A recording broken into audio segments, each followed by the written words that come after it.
Bismillahirrahmanirrahim. Assalamualaikum warahmatullahi wabarakatuh.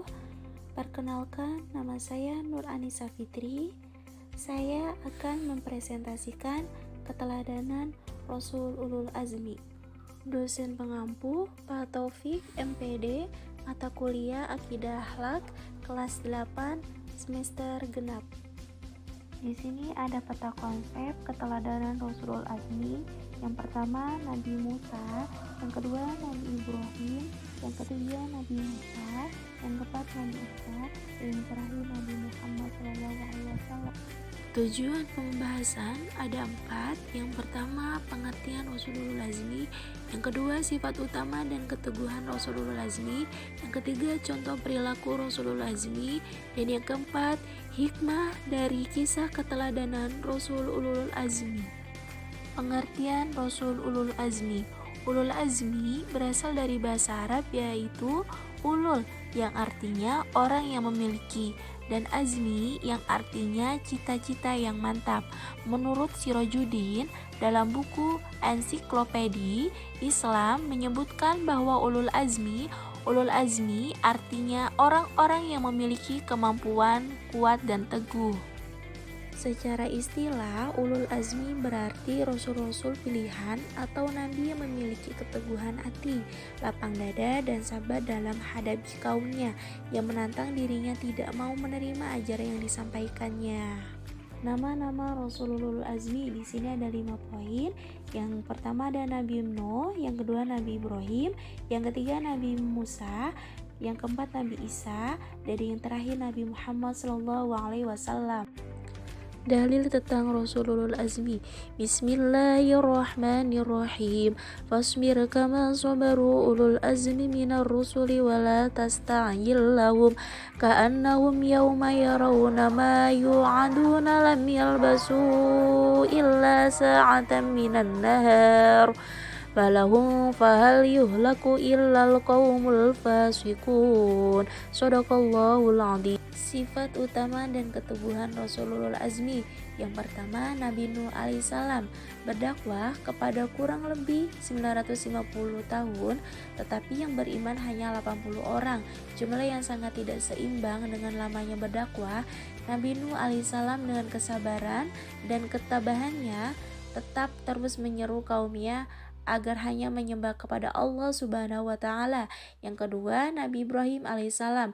Semenjak kecil, Ibrahim alaihissalam senang berdebat tentang ketuhanan, baik kepada orang tuanya maupun kaumnya. Kemudian, setelah remaja dengan keberaniannya menghancurkan berhala atau patung-patung sesembahan kaumnya, dan perintah harus mengorbankan putranya Nabi Ismail alaihissalam.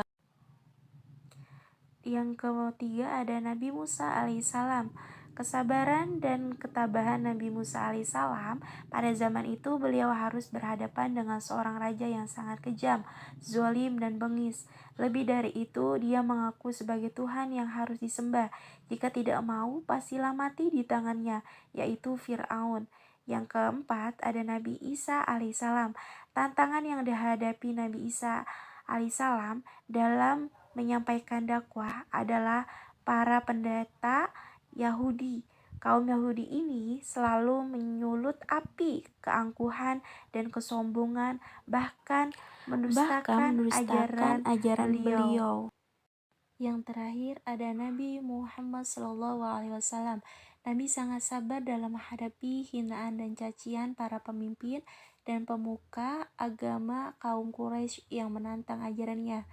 Tantangan keras juga berasal dari keluarganya, seperti Abu Lahab, Abu Jahal, dan Abu Sufyan.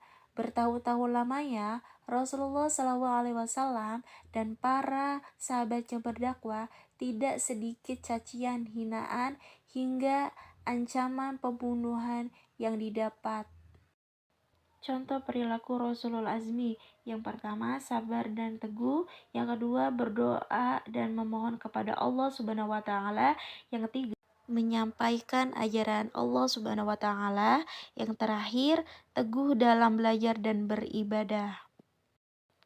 Hikmah dari kisah keteladanan Rasulul Azmi. Yang pertama, menumbuhkan sikap perilaku terpuji seperti santun, berakhlakul karimah, dan berperangai muslim. Yang kedua, teguh dalam menjalankan perintah Allah Subhanahu wa taala dan rasul-rasulnya. Yang ketiga, memiliki kesabaran, ketabahan, dan tekad yang kuat. Yang keempat, selalu berdoa dan meminta pertolongan kepada Allah Subhanahu wa taala. Saya kurang lebihnya mohon maaf atas perhatiannya. Wabillahi taufiq wal hidayah. Wassalamualaikum warahmatullahi wabarakatuh.